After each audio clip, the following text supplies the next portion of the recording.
somewhere far away, beyond the noise of busy cities and glowing streetlights, where the roads grow narrow and eventually seem to disappear, there stood a small wooden house by a quiet lake. The lake was different. During the day, its surface reflected the sky so clearly that it almost felt like looking into another world, a softer one, a calmer one, gently moving with the breeze. And at night, the lake became deep and still, like a dark mirror holding every star in the sky, as if the universe itself had settled there to rest. In that house lived a man named Alex.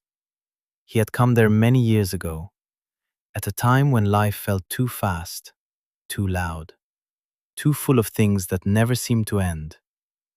At first, he told himself he would stay only a few days, just long enough to rest, just long enough to breathe again.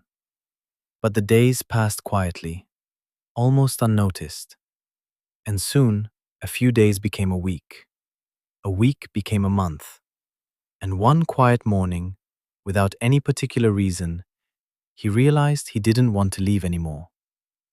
Every morning began the same way.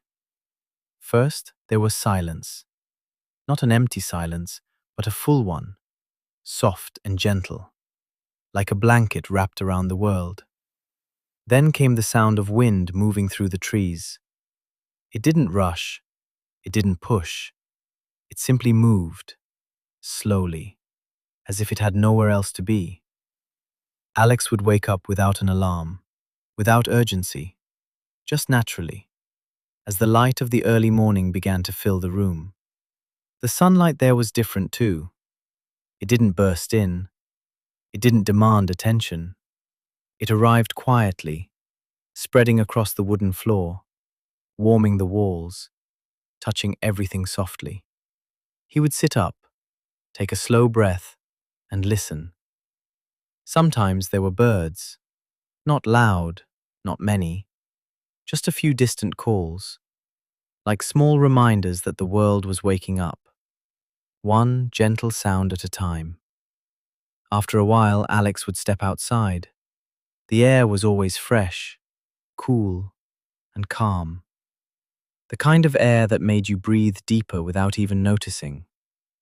The lake would be waiting, always the same, and yet never exactly the same. Some mornings, a thin layer of mist hovered above the water, drifting slowly, like a dream that hadn't fully faded yet. Other mornings, the surface was completely still, so still that the reflection of the trees and sky looked more real than the world itself. Alex would walk down a small path, one he had followed so many times that he no longer needed to look where he was going. The ground beneath his feet was soft. The sound of each step was quiet. Nothing here ever felt rushed. There was an old wooden bench near the edge of the lake. It wasn't perfect. The wood was slightly worn, shaped by time, by weather, by countless quiet mornings. That was where Alex liked to sit. He would lower himself slowly, take another deep breath, and simply look out at the water. Not thinking, not planning, just being. Time moved differently here. Minutes didn't feel like something to count. They felt like something to experience, gently, one after another. Sometimes Alex would watch the way light moved across the surface of the lake, shifting slowly, almost invisibly. Other times, he would notice the smallest things, a ripple spreading outward in perfect circles, a leaf drifting across the water, carried by a current too soft to see. The distant reflection of clouds moving high above, mirrored below. There was something about the lake, something quiet, but deeply comforting. It never asked for anything. It never changed too quickly. It simply existed. And in its presence, everything else seemed to slow down as well. In the afternoons, Alex would return to the house, Inside, everything was simple: a wooden table, a chair near the window, a small shelf with a few books. Some he had read many times, others he hadn't opened in years. There was no need for more.